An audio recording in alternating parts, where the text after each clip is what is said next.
Greetings and salutations, everyone. My name is Andrew Kirchhoff, and welcome to my YouTube channel. Today, we're going to be talking about the fantasy football hidden gems of Week 12.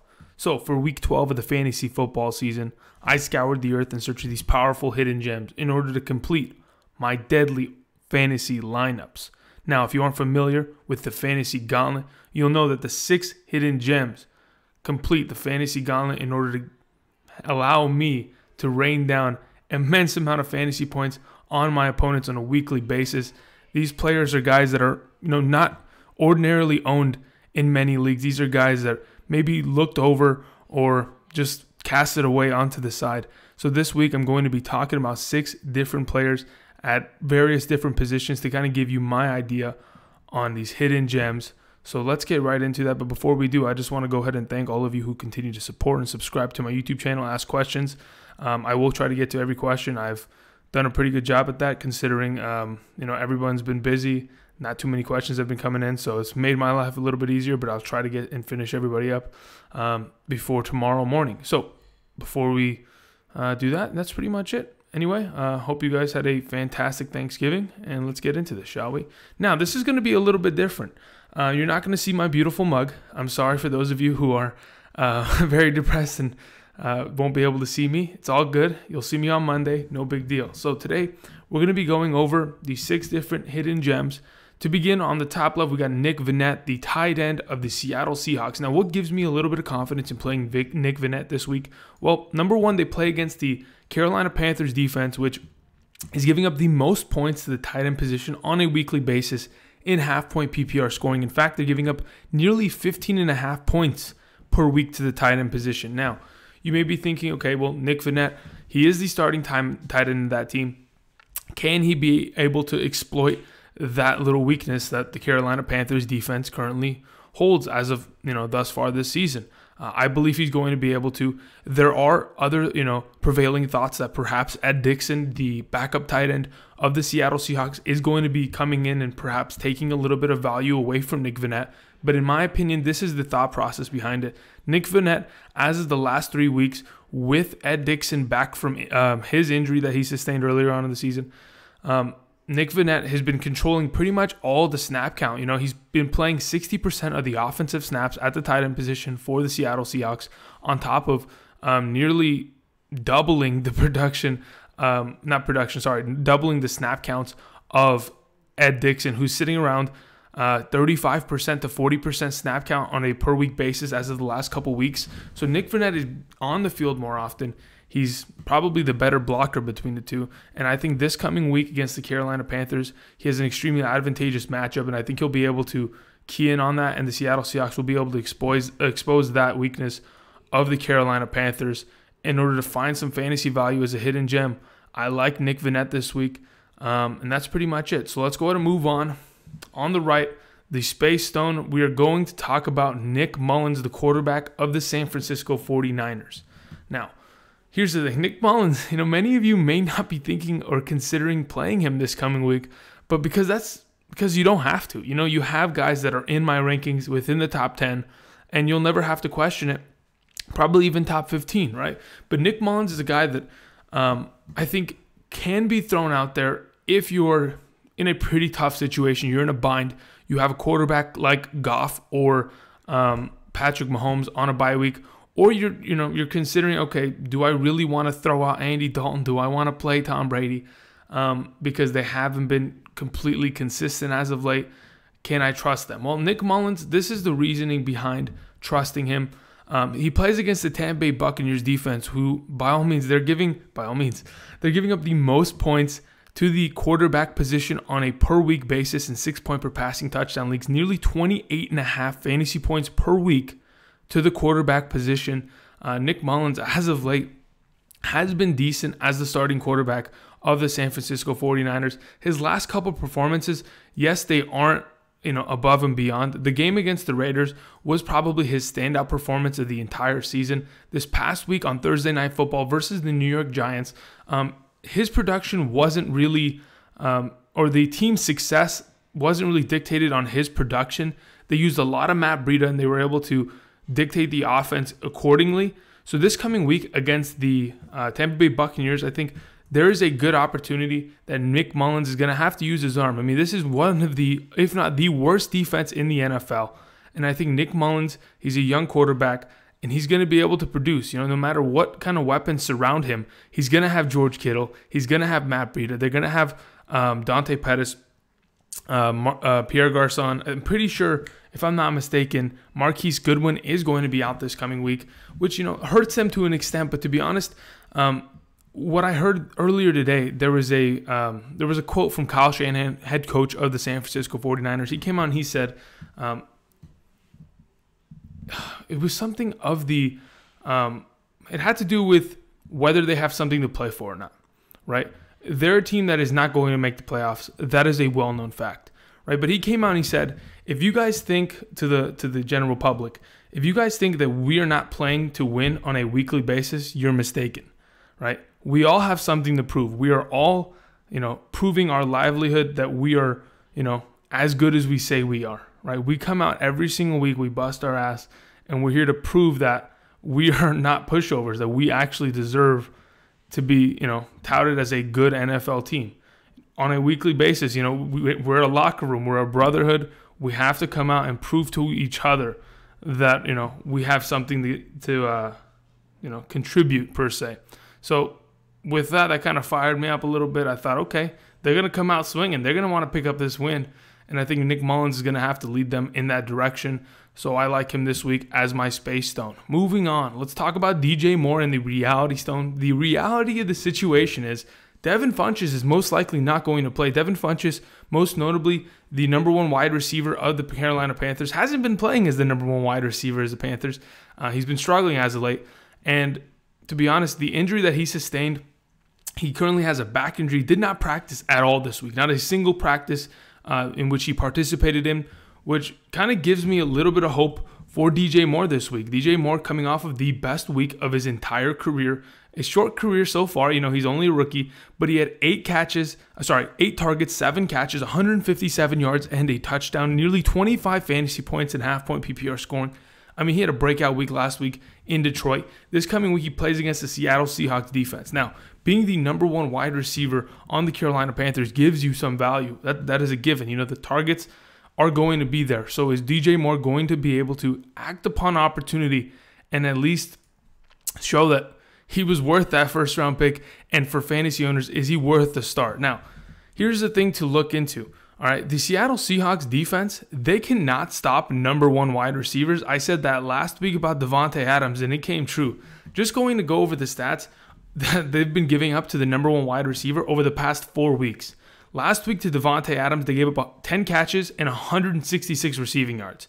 The week prior to Brandon Cooks, they gave up 10 catches and 100 receiving yards. The week prior to that, Keenan Allen, they gave up 6 catches, 124 receiving yards. And the week before that against Marvin Jones, they gave up 7 catches, 117 receiving yards, and 2 touchdowns. They cannot stop a number one wide receiver. The corner that is locked down on the number one wide receiver for the Seattle Seahawks is going to, at least this week, off of what the trend is looking like, he's going to get torched by DJ Moore. They cannot stop a number one wide receiver.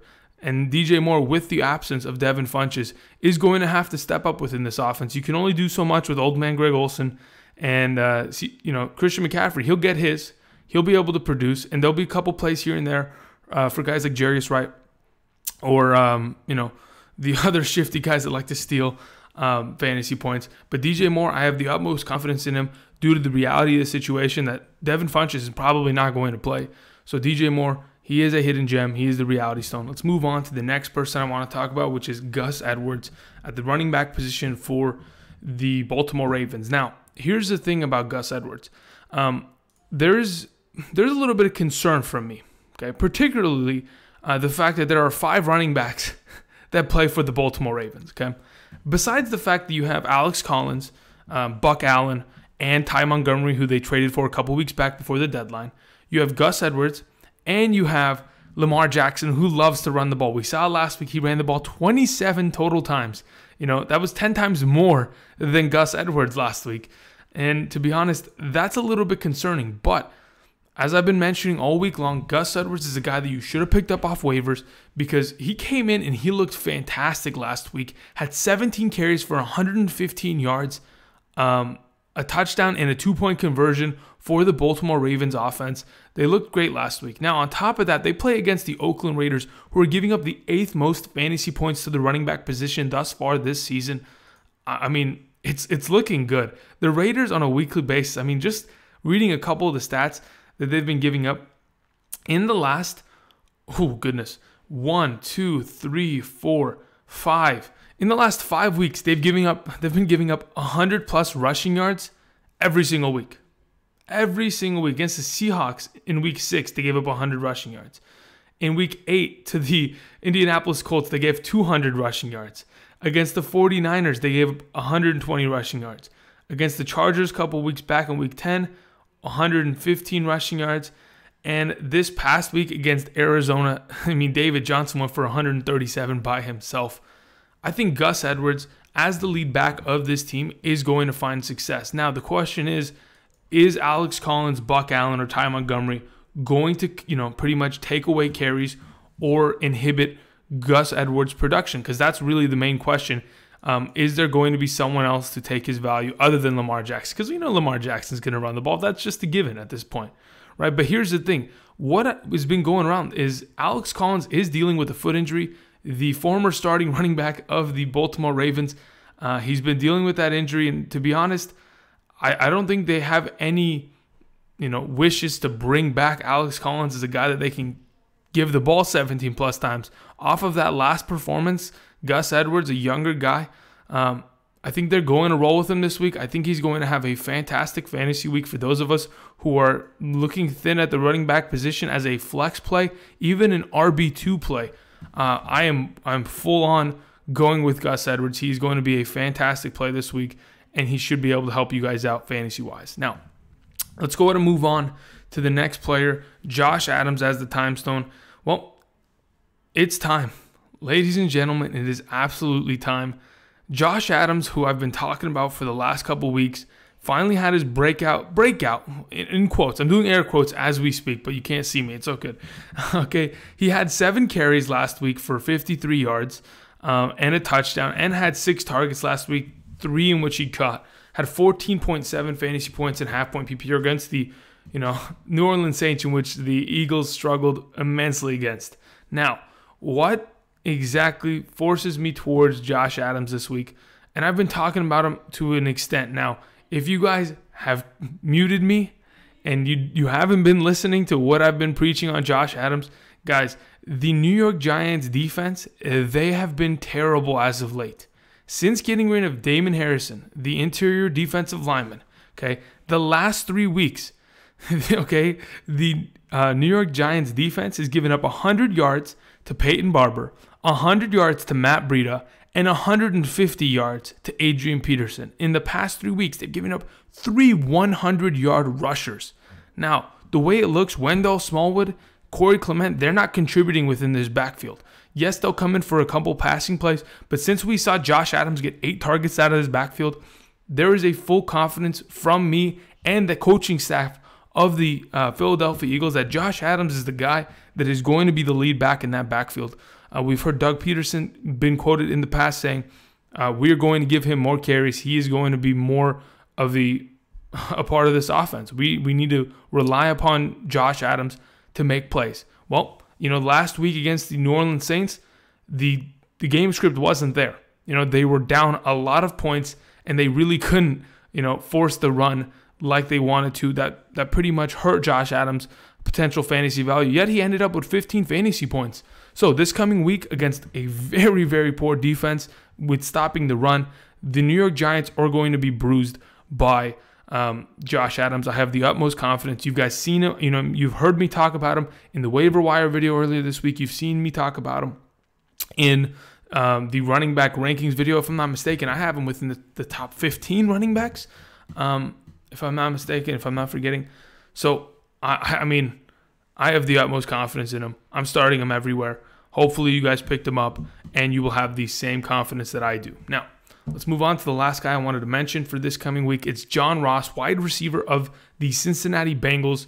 the speedster, the second-year guy out of Washington. Now, here's the thing. John Ross is only being brought up because of the fact that A.J. Green is not going to play this week. We were all thinking, okay, is A.J. Green going to play? Marvin Lewis, the head coach of the Cincinnati Bengals, consistently came out and said, hey, yeah, he could have a good chance of playing. He could have a good chance of playing. But yet he never practiced every day of the week. Didn't practice today. Didn't practice at all this week, in fact. And that's just as a way of determining whether a player is going to participate in a Sunday game. Not practicing is not a good way to go about it. I don't think A.J. Green's going to play. They don't really have a reason to bring him back so soon. They have a couple games remaining after this, so they can live without him. So where does that leave the offense of the Cincinnati Bengals? Well, they have a pretty good matchup. They play against the Cleveland Browns secondary, which have been giving up a good amount of points to the wide receiver position. In fact, the 10th most points to the wide receiver position as of late. John Ross has been pretty decent as well as of late. Even though his snap counts have been decent, but his target counts have been bad. Now, if you go and look at John Ross's target counts, and you see he has 13 targets, but only 4 catches on those 13 targets. You may be thinking, well, this guy's a garbage can. Well, that's not truly the case. I looked into it, and he's only been credited with 1 dropped pass out of those 13 targets, and a majority of those that he hasn't caught. If he hasn't dropped them, they have been off target and or uncatchable balls. So John Ross is not looking too bad. Each of the last 2 weeks, he's scored a touchdown. He's had almost 10 fantasy points in each of the last 2 weeks in half-point PPR scoring. And in this coming week, without A.J. Green out there, Tyler Boyd is going to be getting majority of the targets, but he hasn't looked good, on the outside. He's more of a slot inside receiver, as that has been proven in the last couple weeks. I just feel like with the potential matchup against the Cleveland Browns, they give up a boatload of points. Let's think about it. Last week, they had a bye week last week. But in week 10, against the Atlanta Falcons, they gave up 20 points to Julio Jones. The week prior to the Kansas City Chiefs, Tyreek Hill, Sammy Watkins were able to do their thing. The week before that, Antonio Brown, 22 points. The week before that, against Tampa Bay, there were 3 10-point Tampa Bay wide receivers. The week before that, against Tyrell Williams, went for 25 points, right? They're pretty susceptible to the deep play / the wide receivers that are elite per se. Now, John Ross isn't an elite wide receiver, but I think he's going to have the opportunity. He's a guy that many of us are in our leagues. It's just really he's not an owned commodity as of right now. And if you're looking at a guy that you need to throw in as a wide receiver 3 spot or a flex position, I like John Ross. He is the Mind Stone for this week. And that's pretty much it, ladies and gentlemen. I want to thank you guys all for watching this episode. A little bit unconventional comparatively to what I usually do, but I thought I'd get my information out to you guys because I owe you that much for all the support you guys have given me thus far this season. Hopefully this helps you guys out as much as it possibly can. Other than that, I hope everybody has a successful and victorious Week 12 of the fantasy football season. And we can either make our playoffs or stay atop of our standings as we all are trying to get through these weeks, the last couple weeks of the season. So I will see you guys on Monday for the Week 13 waiver wire targets. Other than that, thank you again for everybody watching, and I'll talk to you guys next time. See ya.